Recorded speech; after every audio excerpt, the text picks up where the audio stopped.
या रब मेरी आंखों में समा जाए मदीना, या रब मेरी आंखों में समा जाए मदीना, मुद्दत से मेरी दिल में तमन्ना है मदीना, मुद्दत से मेरी दिल में तमन्ना है मदीना। तलवार वो कटो के निकल मैदान आसी, तलवार वो कटो के निकल मैदान आसी, दुश्मन के मुकाबिल तो लगा नारे तकबीर, दुश्मन के मुकाबिल तो लगा नारे तकबीर। तो मर्द मुसलमान हो तो मर्द मुसलमान, तो मर्द मुसलमान हो तो मर्द मुसलमान, एक हाथ में तलवार है एक हाथ में कुरान, एक हाथ में तलवार है एक हाफिज कुरान।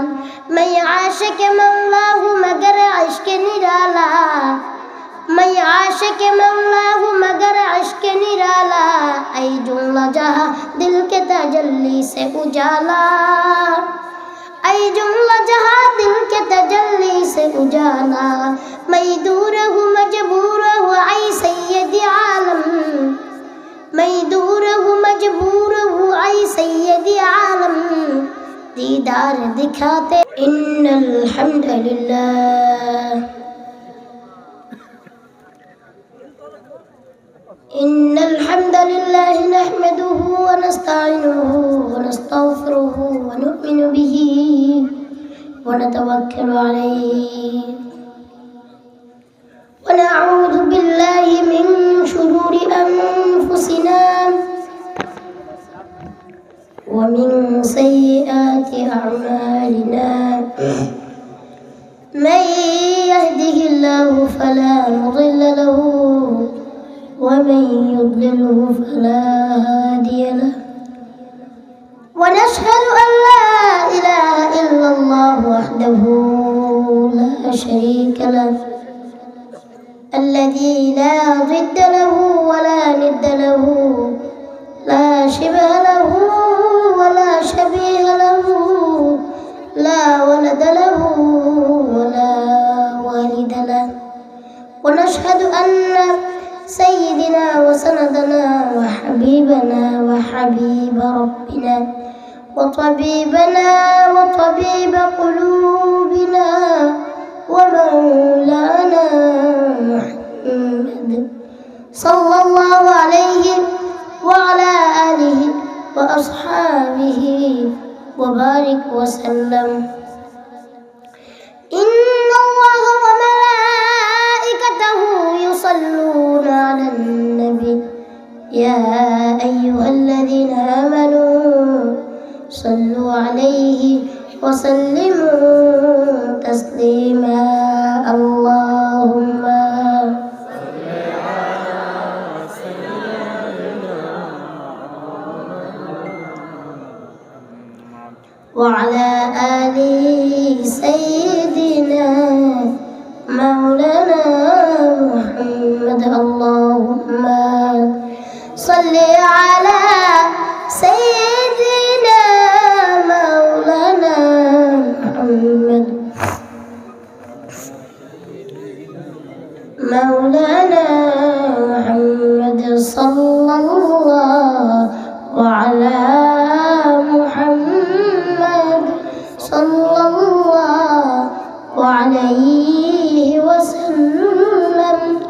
صلى الله على محمد صلى الله अपनी जय मुदेर रासुल नहीं के हो अपनार समतुल मुदेर लाश कबरे রাখিলে লইবেন আপন কোলে। সাল্লাল্লাহু আলা মুহাম্মাদ সাল্লাল্লাহু আলাইহি ওয়াসাল্লাম। সাল্লাল্লাহু আলা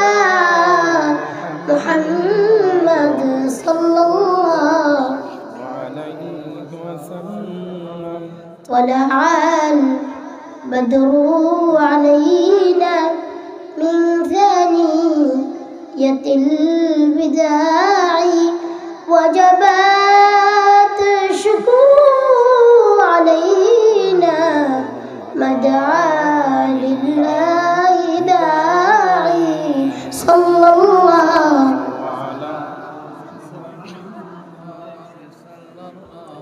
وعليه وسلم صلى الله على محمد صلى الله بلغ العلا بكماله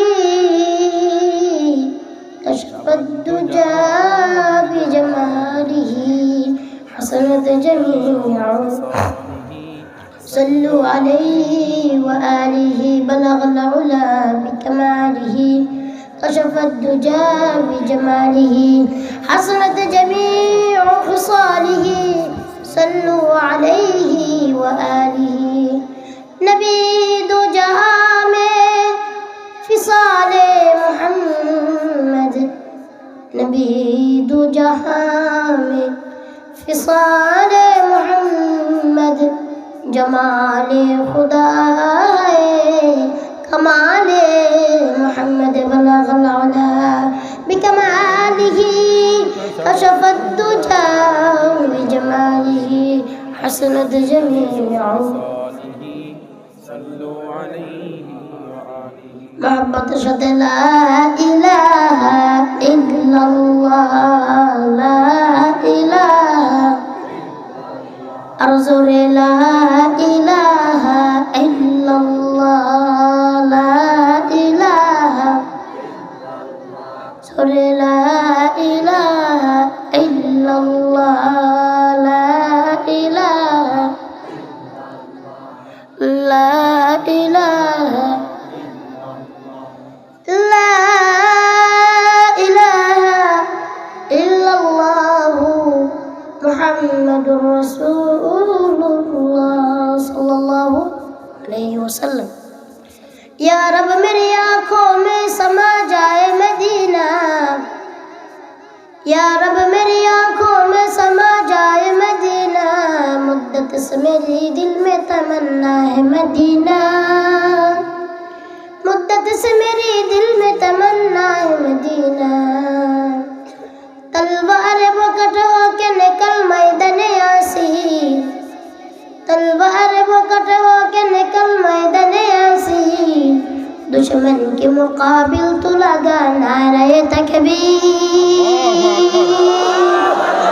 دشمن کے مقابل تو لگا نعرہ تکبیر تو مرد مسلمان ہو تو مرد مسلمان تو مرد مسلمان ہو تو مرد مسلمان ایک ہاتھ میں تلوار ہے ایک ہاتھ میں قرآن ایک ہاتھ میں تلوار ہے ایک حافظ قرآن میں عاشق مولا ہوں مگر عشق نرالا میں عاشق مولا ہوں مگر عشق نرالا اے جملہ جہاں دل کے تجلی سے اجالا اے جملہ جہاں دل کے تجلی سے اجالا میں دور ہوں مجبور ہوں اے سید عالم میں دور ہوں مجبور ہوں اے سید عالم دیدار دکھاتے نہیں آواز سنا دو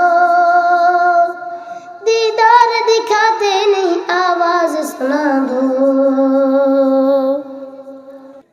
আমাদেরকে ভালো রাখেন কে আমাদের ভালো মন্দ তাকদীরের খবর রাখেন কে আমরা যা বুঝি না তা বুঝেন কে আমরা যা দেখি না তা দেখেন কে আমরা যা করতে পারি না তা করতে পারেন কে এই যে আল্লাহর নামটা যে মুখে নিচ্ছেন না আল্লাহ যদি আজকে যদি জবানটা বন্ধ করে দেয় এই মুখ দিয়ে জীবনের আল্লাহর নাম নিতে পারবেন না আল্লাহর নাম নেওয়ার সময় যদি আপনারা কৃপণতা করেন মাফ পাইবেন কেমনে সবাই কণ্ঠস্বরে আল্লাহর ডাক দিয়ে বলবেন আল্লাহ পারবেন তো ইনশাআল্লাহ হায়াতের মালিক আল্লাহ মউতের মালিক আল্লাহ রিজিকের মালিক আল্লাহ আসমানের মালিক আল্লাহ জমিনের মালিক আল্লাহ ভালো মন্দ তাকদীরের মালিক আল্লাহ মাফ করতে পারেন কে? ছাড় দিতে পারেন কে? বড় লোক বানিয়ে দিতে পারেন কে? আবার গরিব বানান কে? আপনাকে আমাকে পরীক্ষা করেন কে? পরীক্ষায় উত্তীর্ণ করেন কে? পরীক্ষার ফলাফল দেন কে? সেই আল্লাহকে রাজি খুশি করার জন্য দুইটা হাত উঠান আর জোরে আল্লাহকে খুশি করার জন্য মনের অন্তরস্থল থেকে আরো উঁচা করুন হাত। মনের অন্তরস্থল থেকে একবার ডাক দেন তো আল্লাহ, আরেকবার ডাক দেন আল্লাহ। আবার সবাই মনের অন্তরস্থল থেকে জোরে জোরে চিৎকার মেরে ওই রব্বুল আলামিনকে খুশি করার জন্য সবাই একবার জোরে জোরে বলি আলহামদুলিল্লাহ। আবার বলি আলহামদুলিল্লাহ। হাত নামান। মহান আল্লাহ রব্বুল আলামিন কালামুল্লাহ শরীফের যে তেলাওয়াত করেন, লা ইন শাকারতুম লা আযীদান্নাকুম ওয়া লা ইন কাফারতুম ইন্না আযাবী লাশাদীদ। আল্লাহ তাআলা কল্লা ইন শাকারতুম লা আযীদান্নাকুম, যে বান্দা আমার নিয়ামত পায়ার নিয়ামত শুকরিয়া আদায় করবে আমি আল্লাহ তাআলা ওই বান্দার নিয়ামত আরো বাড়িয়ে দেব। ওয়ালা ইন কাফারতুম ইন্না আযাবী লাশাদীদ, যে বান্দা আমি আল্লাহর নিয়ামত পাই কিন্তু শুকরিয়া আদায় করে না বরঞ্চ না শুকরিয়া আদায় করে আমি ওই বান্দার থেকে নিয়ামত ছিনিয়ে নিব এবং জাহান্নামের কঠোর আযাবে আমি ওই বান্দাকে নিক্ষেপ করব। আমরা কি জান্নাতে যাইতে চাই না জাহান্নামে? আমরা কি জান্নাতে যাইতে চাই না জাহান্নামে? আর জোরে তো জান্নাতে যাইতে চাই না জাহান্নামে? জান্নাতে যাইতে চান কারা কারা? আবার দুইটা হাত রাখুন। আল্লাহু আকবার। আয় আল্লাহ আমাদের জান্নাতে যাওয়ার তৌফিক দিয়ে দাও, জাহান্নাম থেকে মুক্তি দাও। আয় আল্লাহ আমাদের মাফ করে দাও সকলে কেন আমিন। হাত দুইটা নামান। এবার বলেন জাহান্নামে যাইতে চান কারা কারা? হাত উঠান। এত সচেতন মানুষ কেন হইল মাশাআল্লাহ। জাহান্নামে কেউ যাইতে চায় না কিন্তু গুনাহ কিন্তু আমরা ছাড়তে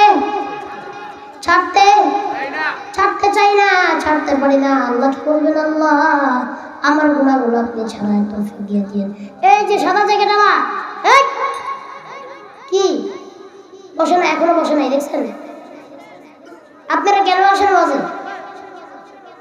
আমি ঢাকার থেকে বিমান ভাড়া করে সৈয়দপুরে এসে সেইখান থেকে রংপুরে ওয়াজ করে আবার আপনাদের এখানে আমি আসছি। এত সময় যদি আমি ব্যয় করতে পারি, এখানে বসে যদি আমি 1-1.5 ঘন্টা 2 ঘন্টা ওয়াজ করতে পারি, আপনার বাসায় এখানে এখন পাড়া দিলে রুমে যায় ঘুমাবেন, আমি তো পাড়া দিয়ে রুমে যায় ঘুমাইতে পারবো না, আমার আবার যাইতে হবে আপনার কুড়িগ্রামে। আমি যদি এত দূর থেকে এসে আমার সময় ব্যয় করে আপনাদেরকে সময় দিই, আপনারা ঘরের সামনে বসে আমার 1 ঘন্টা সময় দিতে পারতেছেন না। কি ওয়াজ শুনতে আসছেন না? এগুলো ওয়াজ শোনার মানে ওয়াজ শুরু হইলে আর যাওয়া আসা শুরু হইলো। কি জন্য আসছেন এখানে? চেহারা দেখতে আসছেন? কি লাভ হবে এই চেহারা দেখে? আমি বলি একটা মানুষ যদি উঠেন আমি বয়ান শেষ করে দিব না, এবার যাবো। আমার বয়ান করাইতে এখানে কেউ পারবে না যদি আমি বয়ান না করি।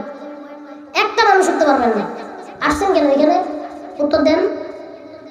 ওয়াজ শুনতে আসছেন। এখন বাসায় যেয়ে কি করবেন? কোনো কাজ তো নাই। কেউ হয়তো গাঞ্জার ভেড়া উঠছে, অনেকটি গাঞ্জা খাইব, এই হিন্দে বাইরে যাইব, কোনো চিপা চাপায় ঘরা টানবো, আমাদের সামনে 4 দোকানে যাইব, যাই তুমি একটা বেনসন সিগারেট দে, বেনসন সিগারেটটা ঘরা টাইন না, তারপর ঘরে যাইব। যাই ওই গেল জাহান্নামের গজবটা। এই যে মোবাইল, এটার নাম দিয়েছেন গজব। এই গজব টিপবো ঘরে বৈশা বৈশা, অশ্লীল ভিডিও দেখবে, নয়তো বা গান শুনবে, নয়তো বা কারণ নাচ দেখবে, নয়তো বা কোনো প্রেমিকার সাথে চ্যাটিং করবে ফোনের ভিতরে বসে। এইগুলা করার থেকে এই ওয়াজে আইসা তাফসীর শোনা, আল্লাহর কোরআনের আয়াতগুলো শোনা, তার ব্যাখ্যাগুলো শোনা, আল্লাহ রাসূলের হাদিসগুলো শোনা, তার ব্যাখ্যাগুলো শোনা, নিজের জীবনকে পরিবর্তন করা, এগুলো ভালো না? আরো জোরে গান ভালো না? আর নাইলে মনে করেন মোবাইলটা নিয়ে যায় ফ্রি ফায়ার খেলবো, জায়গা বয়ে নাহলে টিকটক দেখবো। হাজারো এমন রাত পার করার থেকে 1 রাত না মাহফিলে বসে পার করা উত্তম। যদিও আজকে রাত বেশি হয়ে গেছে, অলরেডি প্রায় 1টা বাজে, আমার মাথায় এটা আছে। আমার মাথায় এটা আছে। আপনারা যদি আবার বলেন না হুজুর আপনি 10 মিনিট ওয়াজ করে দেন, আমি অনেক খুশি। 10 মিনিট আমি যা বলবো তার থেকে আমল করলে আল্লাহ আপনারা আমার মাফ করে দেবে। বুঝে আসছে? আমি সময় নিয়ে আসছি, আপনারা সময় দেন, উঠা বসা এটা কেন করেন? সারাদিন আমি কি সারা বছর আসবো? না সারা বছর আপনারা আমাকে আনতে পারবেন? প্রতিদিন আমাকে আনা সম্ভব আপনাদের? আমি বছরে একদিন আসছি, 2 ঘন্টা সময় দিই, 1 ঘন্টা সময় দিব, তাই এটা বসবেন না? এটা কেমন আচরণ? পরিগ্রামের মানুষ কি এরকম? মানুষগুলো বসার জায়গা পাচ্ছে না, দাঁড়ায় আছে, আর আপনি শুরু করছেন না। তো একটা ব্যক্তি যদি এখান থেকে উঠেন আর ওয়াজ থেকে যাওয়ার হলে এখন চলে যাবেন, আর নাইলে আমি যত সময় ওয়াজ করবো একটা লোক যেতে পারবেন। আপনারা ছিলেন না, ওরা বসুক বা না বসুক, দাঁড়াই বসুন, সমস্যা নাই। আমার দাঁড়ায় আসুন, ওরা কিন্তু বসতে পারতেছে, অনেক দাঁড়ায় আসুন, বসবেন তো ইনশাআল্লাহ। এই যে কতগুলো কথা বললাম, এতগুলো কথা আমার দিয়ে না বলাইনি, আমি এত সময় আরো কতগুলো ওয়াজ করতে পারতাম না। আল্লাহ তৌফিক দান করুক আমাদের সকল বলে আমিন। সকলে আমার সাথে একবার বলুন আস্তাগফিরুল্লাহ রাব্বি মিন কুল্লি যামবিন ওয়া আতুবু ইলাইহি লা হাওলা ওয়া লা কুওয়াতা ইল্লা বিল্লাহিল আলিয়্যিল আযীম। মহান আল্লাহ পাক রব্বুল আলামিন বলেন, বান্দা যখন তুমি শুকরিয়া করো আমি আল্লাহ বড় খুশি হয়ে যাই। খুশি হন কে? আল্লাহ বড় খুশি হয়ে যায়। আমি বলি আহারে এই বান্দা আমার শুকরিয়া আদায় করতেছে, বান্দা আমাকে কতই না ভালোবাসে।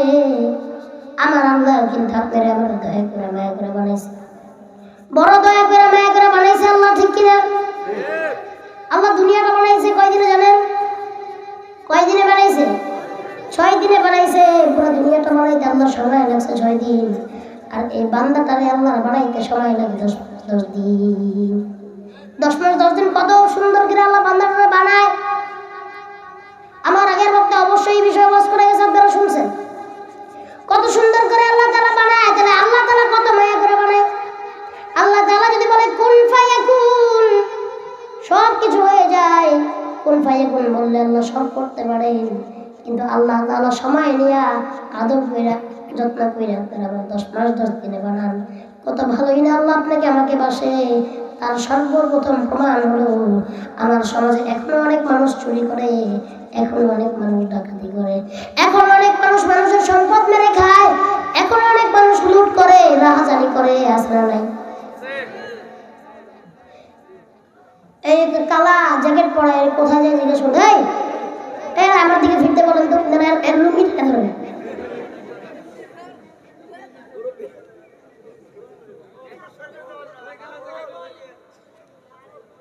আমি এতক্ষণ কি বুঝাইলাম আর কি বুঝলো? পাগল বুঝছি, পাগল বুঝছে। আর যাক, এক বিষয়ে কত সময় কথা বলা যায়, আমি আপসেট হয়ে যায়, আলোচনা উল্টাপাল্টা হয়ে যায়। মানুষ এরকম করলে আমার খুব খারাপ লাগে বিষয়গুলো। এই জন্য আল্লাহ পাক রব্বুল আলামিন বলেন, বান্দা যখন শুকরিয়া আদায় করে বড় খুশি হয়ে যায়। সমাজে চোর ডাকাত বাটপার চিটার সবই আছে, কিন্তু চিন্তা করে দেখেন সমাজে সুদখোরও আছে, ঘুষখোরও আছে, আছে না নাই? পরের সম্পদ মাইরা নেয় এমন লোকও আছে। আল্লাহ তাআলা যদি একবার এই বান্দার উপর বেরাজ হয়ে বান্দার রিজিক বন্ধ করে দেয়, ওই বান্দার বাঁচা মুশকিল হয়ে যাবে। আল্লাহ কি রিজিক বন্ধ করে? আল্লাহ বলে, বান্দা না না না না, তোকে এখনো সময় দেই, তুই বুঝ এখনো সময় আছে। আল্লাহর পথে ফিরে আয়, নবীর পথে ফিরে আয়। চোরে চুরি করে আল্লাহ রিজিক বন্ধ করে না, ডাকাতি ডাকাতি করে আল্লাহ রিজিক বন্ধ করে না।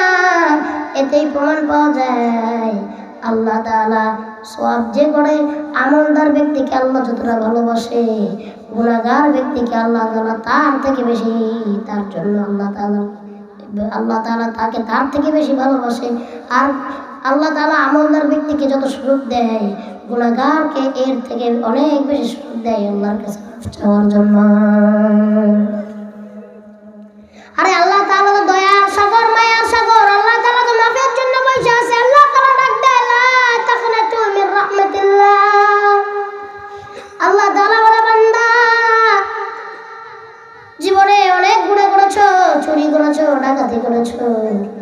বান্দা আমার রহমত থেকে নৈরাশ হলো না। ও বান্দা দুনিয়াতে অনেক গুনাহ করেছো, জিন্দেগি বড় গুনাহ করেছো, গুনাহ করতে করতে জিন্দেগি শেষ করে ফেলেছো। লা তাকনাতু মির রাহমাতিল্লাহ, বান্দা আমার রহমত থেকে নৈরাশ হলো না। ইন্নাল্লাহা ইয়াগফিরুদ যুনুবা জামিআ, আমি আল্লাহ তাআলা নিশ্চয়ই তোমাদেরকে মাফ করে দিব। আমার কাছে মাফ চাও, আমার কাছে মাফ চাও, আমি আল্লাহ নিশ্চয়ই তোমাদেরকে মাফ করে দিব।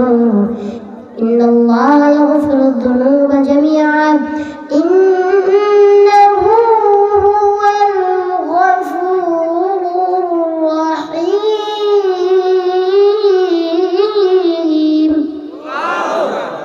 আমি আল্লাহ দয়াবান ও ক্ষমাশীল। এই জন্য আল্লাহর কাছে দুইটা হাত এই রাত্রের বেলা উঠাইয়া দিবেন, তাহাজ্জুদের পর উঠাইয়া দিবেন, দিয়া বলবেন আল্লাহ আমি যে কত গুনাহ করছি তা তুমি জানো আর আমি জানি, দুনিয়ার কেউ জানে না।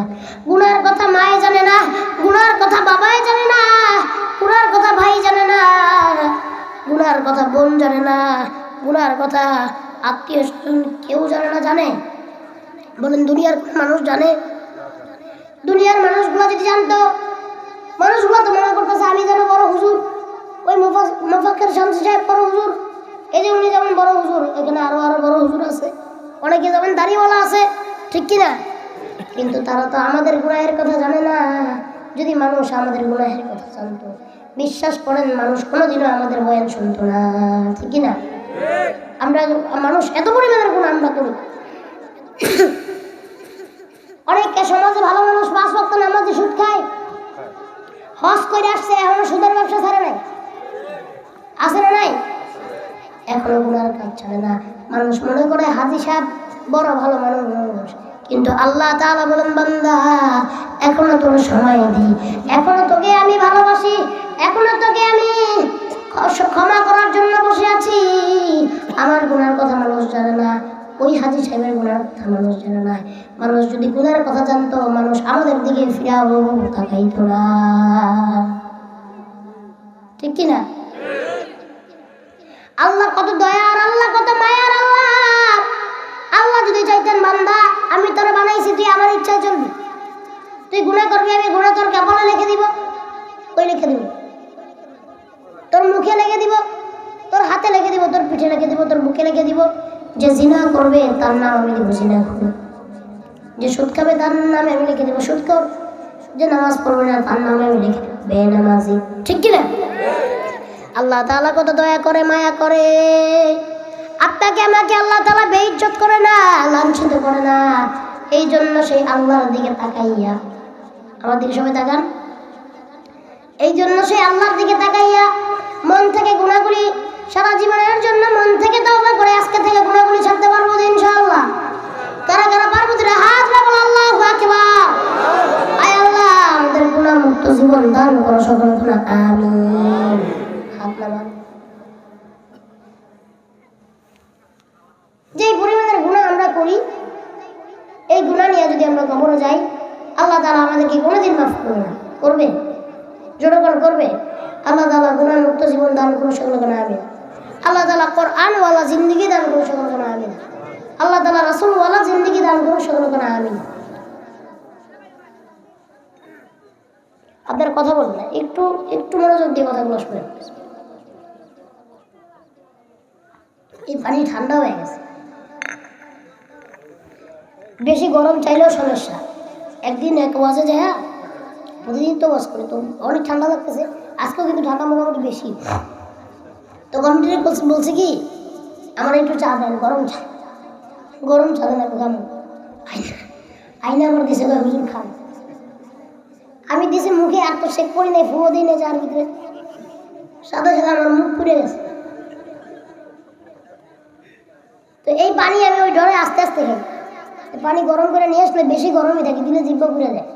তো আস্তে আস্তে খেলে এই পানি শরবত হয়ে গেছে, ঠান্ডা হয়ে গেছে অনেক বেশি, ঠিক কিনা? বলেন কিসের কোন জীবন আল্লাহ আমাদের দান করবেন? কোরআনওয়ালা জিন্দেগি। কি বলা জিন্দেগি? কোরআনওয়ালা জিন্দেগি, বড় দামি জিন্দেগি। আমি নুরুল ইসলাম বিক্রমপুরী, আমি ঢাকা থেকে এসেছি, আমার কিন্তু কোনো দাম নাই। আমার মতো এরকম 16 বছরের ছেলে আপনাদের অনেকের আছে। কথার উত্তর দেন। অনেকের এই 16 বছরের বয়সী নাতি অনেকের আছে, অনেকের ভাতিজা, অনেকের ছেলে, অনেকের নাতি আছে না নাই, অনেকের ভাইও আছে। আমি নজরুল ইসলাম বিক্রমপুরী, আমার 2 পয়সারও দাম নাই, কিন্তু এত মানুষ আজকে আমার জন্য পাগল। তার কারণ আল্লাহ তাআলা আমাকে কোরআনের সাথে জড়াই দিয়েছে। আমার আব্বা মা আমাকে মাদ্রাসায় দিয়েছেন, আমার ওস্তাদ আমার জন্য মেহনত করছেন, আমার মুরব্বীরা আমার জন্য দোয়া করছেন। আর আমি আল্লাহর কাছে বলেছি, আল্লাহ আমাকে আপনি আপনার দ্বীনের খাদেম বানায়া দেন। না হলে আমার মতো ছেলে অনেক আপনার এলাকায় আছে, ফুটবল খেলে, ক্রিকেট খেলে, আসলে নাই, ঘুরে বেড়ায়, স্কুলে পড়ে, মসজিদে পড়ে, মাদ্রাসায় পড়ে, কিন্তু আমার জন্য কেন আপনারা এত পাগল? এই পাগল আপনারা আসলে আমার জন্য না। আল্লাহ বলে কোরআনের সাথে নজরুল ইসলাম বিক্রমপুরী কেন, কোরআনের সাথে যদি রাস্তার একটা ঝাড়ুদার জড়ায় যায়, সেই ঝাড়ুদারকেও আমি আল্লাহর ওলি বানায়া দিই।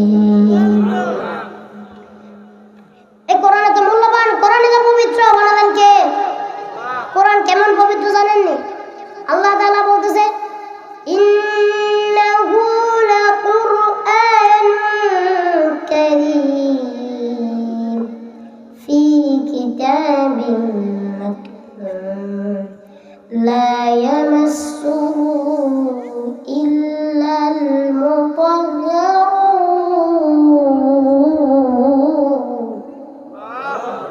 আল্লাহ তাআলা বলেন, ইন্নাহু লাকুরআনুন কারীম, কোরআন পবিত্র গ্রন্থ। কোরআন কিসের গ্রন্থ? পবিত্র গ্রন্থ। কেমন পবিত্র বুঝেন কথাটা? কোরআন আমরা উঁচু ছাড়া ধরি? উত্তর দেন। ধরি না। জামা কাপড় আপনার বাসায় আছে, আমার বাসায় আছে, আছে না নাই? ওই কাপড়টা কি আমরা উঁচু করে ধরি? কথা উত্তর দেন। কাপড়টা কি উঁচু করে পরি? পরি না। কিন্তু ওই একই কাপড় যখন এই কোরআনের সাথে গিলাফ হিসাবে লেগে যায়, ওই কাপড়টা উঁচু ছাড়া ধরতেও আমরা ভয় পাই। দেখ, উঁচু ছাড়া ধরা যাবে গিলাফের কাপড়, কিন্তু ওই গিলাফের কাপড় পায়েও লাগায় না, কেউ ভয়ও পায় লাগায় না, কিন্তু অনেকে উঁচু করে গামছা দিয়া কিন্তু পাও বসে। উত্তর দেন। কিন্তু কোরআনের সাথে যখন ওই গামছায় গিলাফ হিসাবে লেগে যায়, ওই গিলাফকে পায়েও লাগায় না। ওই কাপড়ের কোনো দাম ছিল? ওই কাপড়ের কোনো দাম ছিল?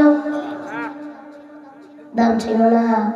কোরআনের সাথে সামান্য এক টুকরা কাপড় জড়াইয়া যখন গিলাফ হইয়া গেছে, আল্লাহ তাআলা তার দাম কোরআনের মতো বানায় দিয়েছে। আপনার বাসায় কাঠের জিনিসপত্র আছে, আমার বাসায় কাঠের জিনিসপত্র আছে।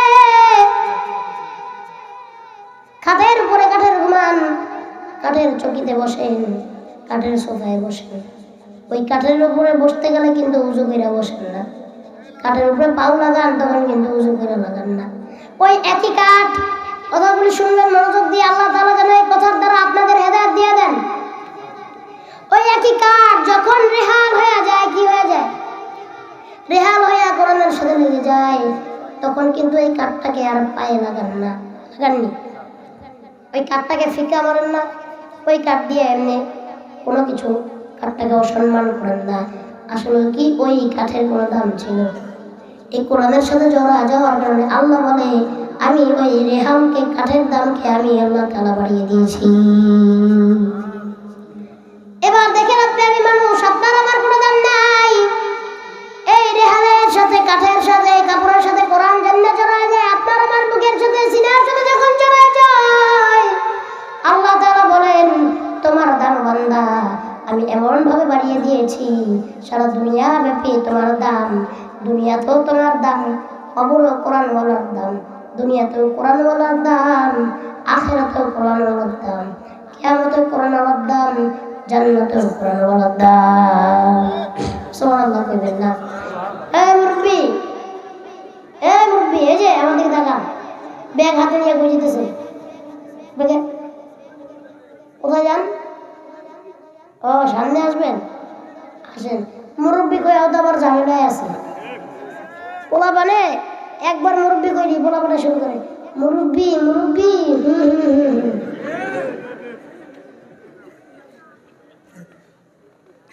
আবার কয় সোনামণি সোনামণি, নতুন নতুন এতে বুঝছে না, নতুন আইছে কোন হুজুরের মজা আইছে বুঝছে না, ঠিক কিনা? খালি আপনারা দুষ্টামি করেন। মোস্তাক ফয়জি হুজুর বলেছিলেন মুরব্বি মুরব্বি, এখন মোস্তাক ফয়জি হুজুর বড় বিপদে আছে, আমরাও বড় বিপদে আছি। কারণ যেই মাহফিলে যাই একবার মুরব্বি গেলে বলা মনে কয় মুরব্বি মুরব্বি একই।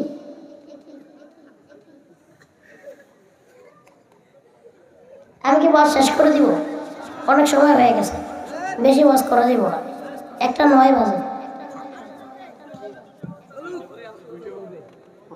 আর 2টা পর্যন্ত ওয়াজ কইরা আমিও ফজর নামাজ পড়ব না, আপনারা পড়তে পারবেন না। ওয়াজ দেওয়ার উদ্দেশ্য মানুষের নামাজ পড়া, কথা ঠিক কিনা? ওয়াজ দেওয়ার উদ্দেশ্য কি? মানুষ নামাজ ছাড়ে না পড়ে? পড়ে। মানুষ নামাজ পড়ে ইমান ঠিক রাখে, আখলাক চরিত্র আকীদা এগুলো ঠিক করে, মানুষ আল্লাহর ভয় পায়, মানুষ আল্লাহর পথে আসে। আর আপনারা ওয়াজ দিবেন নামাজ জানি মানুষ না পড়ে, এতে গুনাহ হবে না? আসেন আমি শেষ করে দেবো। আমি আপনাদেরকে যেটা বুঝাইতেছি, যে জায়গায় নিয়ে যাচ্ছি সেই জায়গা পর্যন্ত আগে যান, বুঝে নেন, তারপরে। সারা বাংলাদেশে কত বড় বড় আল্লাহর ওলি আছে, আছে না নাই? শাহজালাল ইয়ামানি থেকে শুরু করে, শাহপরান ইয়ামানি, সে থেকে শুরু করে কত আল্লাহর ওলি এই বাংলার জমিনে আসছে, ঠিক কিনা? কত বড় বড় আলেম কোরআনের সাথে জড়া যাওয়ার কারণে কত দাম আল্লাহ বাড়াইছে, দিচ্ছেন কি দেন নাই? ওই যে দেখেন বরিশালের দিকে চরমনাইতে আছে মরহুম পীর সাহেব ফজলুল করিম রহমতুল্লাহ আলাইহি, ওনার দাম আল্লাহ কোরআনের সাথে জড়াবার কারণে বাড়াইয়া দিচ্ছেন। সারসিনাতে চলে যান, সেখানে পাবেন মহিবুল্লাহ সাহেব, সেখানে বড় বড় সারসিনার মরহুম পীর সাহেব রহমতুল্লাহ আলাইহি কোরআনের সাথে লেগে গেছে। আজকে চরমনাই যান, সারসিনা যান, লক্ষ লক্ষ মানুষ দেখতে পারবেন, ঠিক কিনা? এগুলো কেন আসে? একমাত্র কোরআনওয়ালা হওয়ার কারণে সারা বাংলাদেশে শাইখুল হাদিস আল্লামা আজিজুল হক হতে শুরু করে মুফতি আমিনুর রহমাতুল্লাহ আলাইহি হতে শুরু করে আমার কোরআনের পাখি আল্লামা দিলার হোসেন সাইদি পর্যন্ত যারা কোরআনের সাথে জড়ায় গেছে, আল্লাহ তাআলা তাদের দাম, তাদের উচ্চতা আল্লাহ তাআলা আসমান জমিন বরাবর করে দিয়েছেন। কিন্তু আমার কাছে বড়ই কষ্ট, কোরআনের পাখি আল্লামা দিলার হোসেন সাইদিকে সামনে থেকে আর দেখা হলো না। আমার বড় ইচ্ছা ছিল হুজুর এখানে বসে ওয়াজ করবে, আমি বসে বসে শুনবো, হুজুরকে একটু দেখবো, হুজুরের সাথে একটু মুসাফা করবো। এই বাংলাদেশের ম্যাক্সিমাম বক্তা যারা আজকে বড় বড় বক্তা হয়েছে, যারা এমন বড় বড় মাহফিলে এসে কথা বলে, এইগুলা ম্যাক্সিমাম আল্লামা সাইদি হুজুর রহমতুল্লাহ আলাইহির অবদান। আমরা নিজেরা হুজুরদের ওয়াজ শুনে শুনে বড় হয়েছি। ভালো ভালো বক্তা যে অঙ্গনের হোক, কমই হোক, আলিয়া হোক, চরমনাই হোক, সরসিনা যে অঙ্গনের হোক, আল্লামা সাইদি সাহেবকে সবাই মহব্বত করে, ঠিক কিনা? কিন্তু আমাদের কপাল বড়ই খারাপ, বড়ই আফসোস।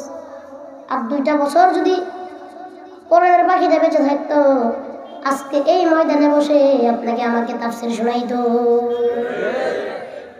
আল্লাহর কাছে বলবো, আল্লাহ কোরআনের পাখি সহ এই আলেম ওলামাকে যারা ফাঁসি দিল, যারা মামুনুল হক থেকে শুরু করে, গুনবি থেকে শুরু করে, যারা হারুনেজার পর্যন্ত যত আলেম ওলামাদেরকে, হাজার হাজার আলেম ওলামাদেরকে জেলে দিল, যারা এই সমস্ত আলেম ওলামাদের ফাঁসি দিল, তাদের এখন তো মাত্র শুরু হয়েছে। এটা হইল, এটাকে বলে পতনের প্রথম ধাপ।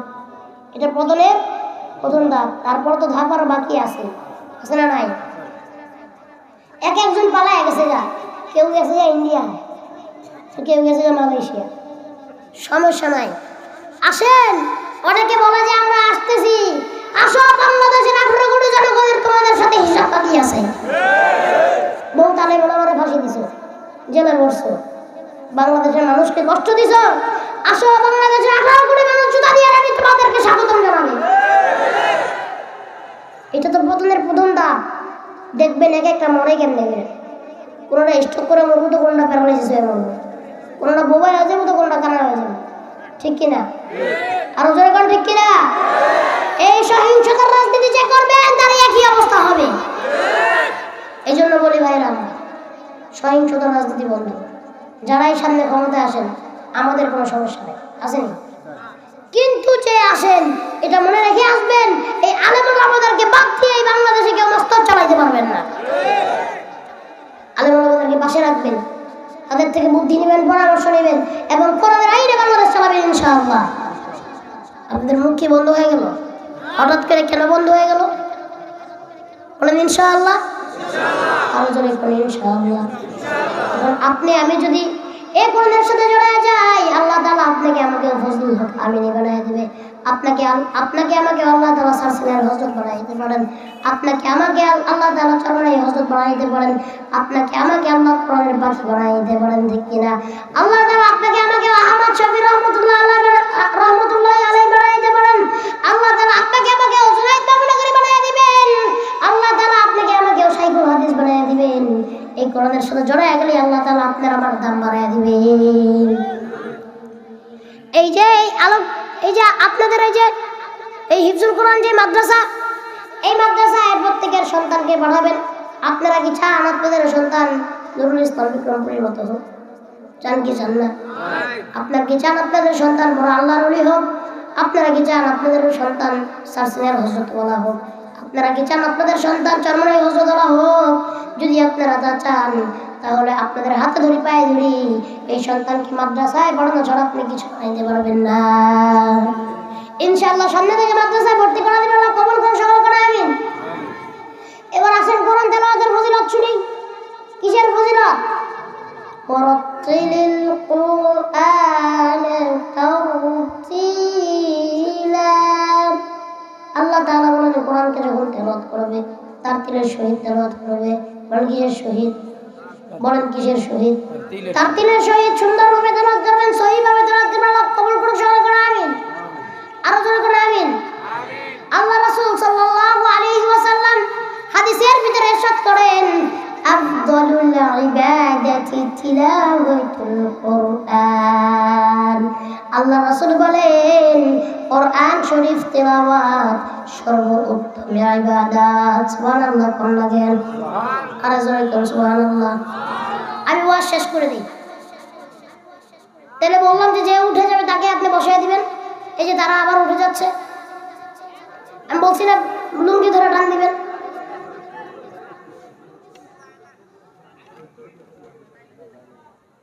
শেষ করে দিই। হ্যাঁ,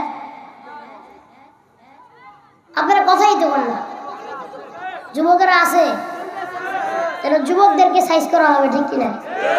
তাহলে একটু অপেক্ষা করেন। আমি আমার বয়ানের বিষয়টা মূল বিষয়বস্তুটা শেষ করি আগে, ঠিক আছে? এবার আল্লাহ রাসূল সাল্লাল্লাহু আলাইহি ওয়াসাল্লামের জীবনী থেকে আপনাদেরকে একটা কথা শোনাচ্ছি। কোরআন নাযিল হয়েছে কার উপর? সেই নবীর নাম কি? মুহাম্মাদুর রাসূলুল্লাহ সাল্লাল্লাহু আলাইহি ওয়াসাল্লাম। যেই নবীর উপর আল্লাহ কোরআন নাযিল করলেন, সর্বপ্রথম আল্লাহ তাআলা যখন নবীর উপর কোরআন নাযিল করলেন, নবীজি নবুয়ত প্রাপ্ত হলেন। নবীজি নবুয়ত কত বছরে পাইছেন? কত বছরে পাইছেন? 23 বছর। 40 বছর নবুয়ত পাইছেন। কিন্তু নবী তো উনি জন্ম থেকে, নবী তো উনি আল্লাহ আমাকে দুনিয়া পাঠানো আগে উনি, ঠিক কিনা? 40 বছর নবুয়ত পাইছেন, কোরআন তার উপর নাযিল হয়েছে। আল্লাহ নবীর জন্মে সব থেকে বেশি খুশি কে হয়েছিলেন জানেন? আল্লাহ রাসূল তো বাবা ছিল না।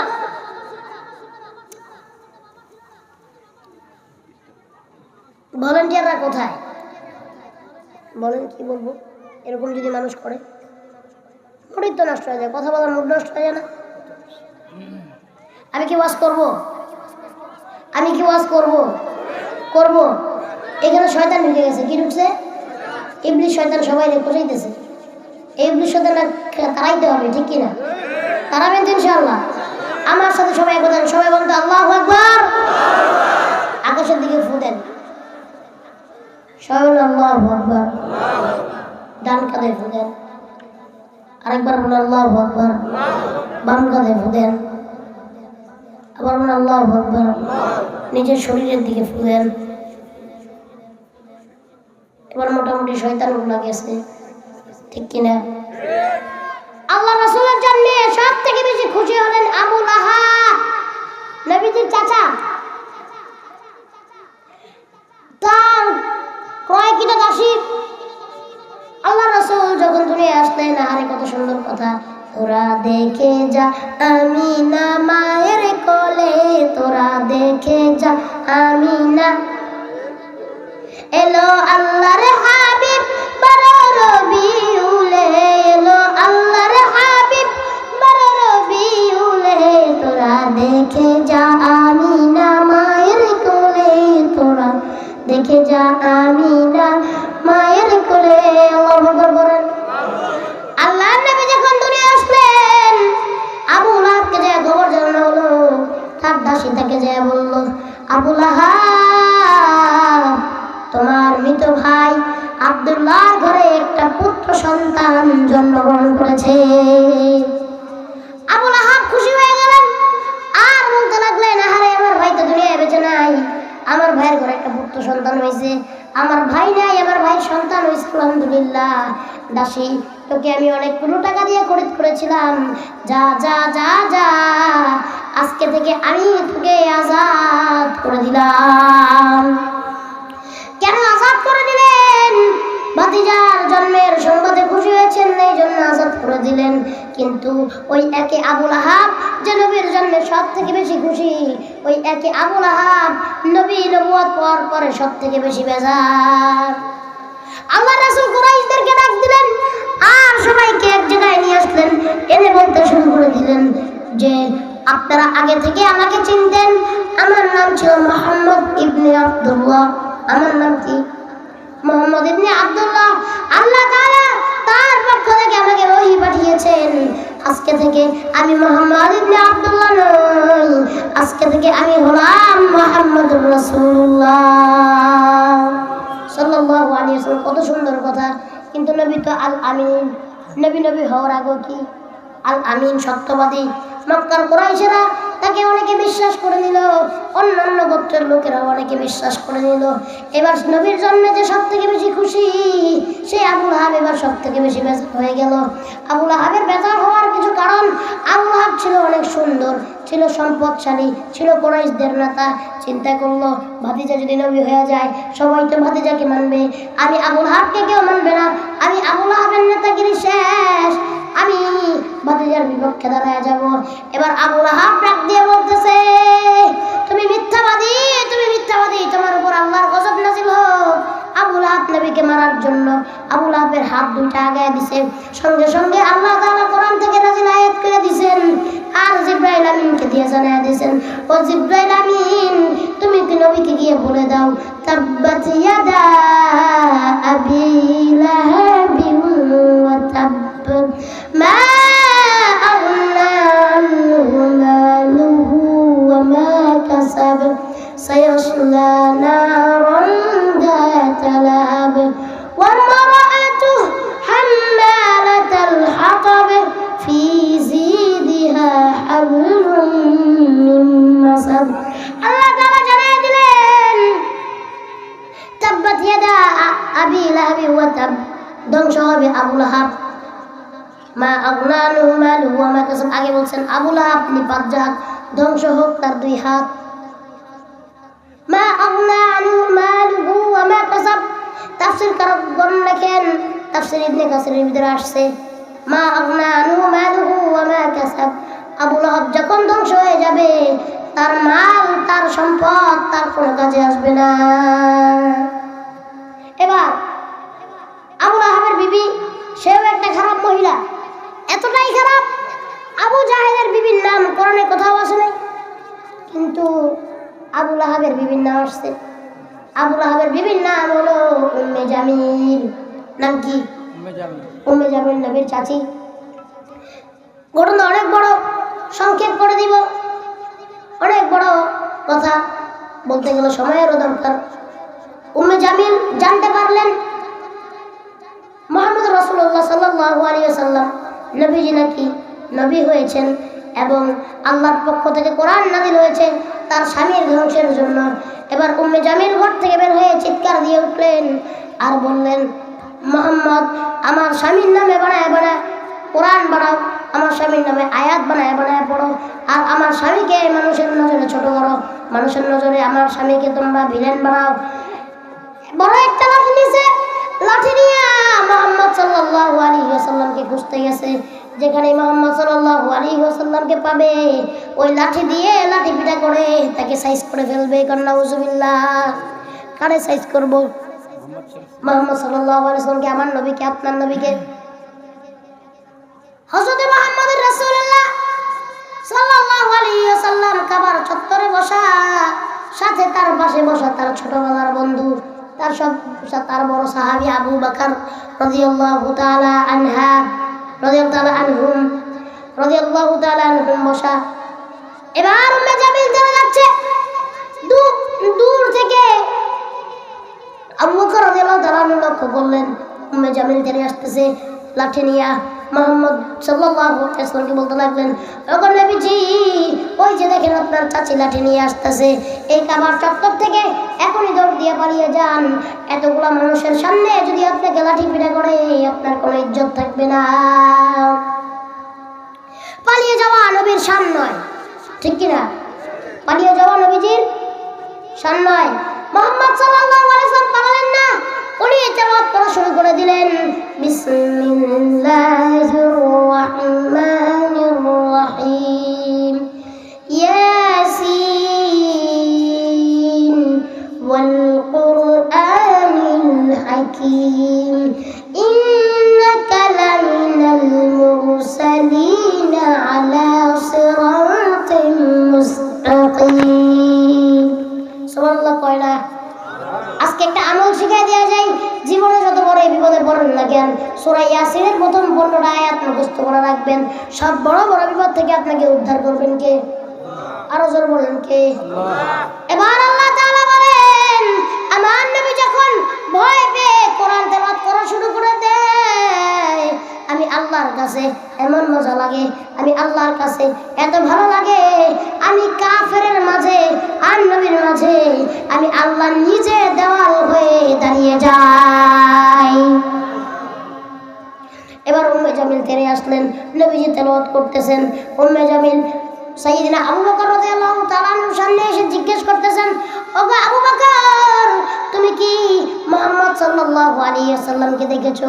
আবু বকর রাদিয়াল্লাহু তাআলা অবাক হয়ে গেলেন, চোখ দুইটা তার বিশ্বাস হচ্ছে না। আবু বকর রাদিয়াল্লাহু তাআলা বলেন, নবীজি আমার পাশেই বসে বসে তেলাওয়াত করতেছে, কিন্তু উম্মে জামিল নবীজিকে দেখে না কেন? তখন আবু বকর রাদিয়াল্লাহু তাআলা বুঝতে বাকি নাই, আল্লাহ তাআলা রাসূল সাল্লাল্লাহু আলাইহি ওয়াসাল্লাম তেলাওয়াত করার কারণে ওই উম্মে জামিলের মাঝে আর আল্লাহর রাসূলের মাঝে আল্লাহ তাআলা নিজে দেওয়াল হয়ে দাঁড়িয়ে গিয়েছে। আর উম্মে জামিলের চোখকে আল্লাহ তাআলা এমন ভাবে অন্ধ করে দিয়েছে, উম্মে জামিল দুনিয়ার সবাইকে দেখতে পেল, নবীকে দেখতে পায় না। সুবহানাল্লাহ বলবেন না? এগুলো তো কোরআনের তাফসীর। এইগুলো যদি আপনাদের কাছে না ভালো লাগে, কি ভালো লাগবে? আমরা উত্তর দেন। তা বিপদে পড়লে সূরা ইয়াসিনের প্রথম 15 আয়াত পড়বেন তো ইনশাআল্লাহ। ব্যাস, বয়ান শেষ।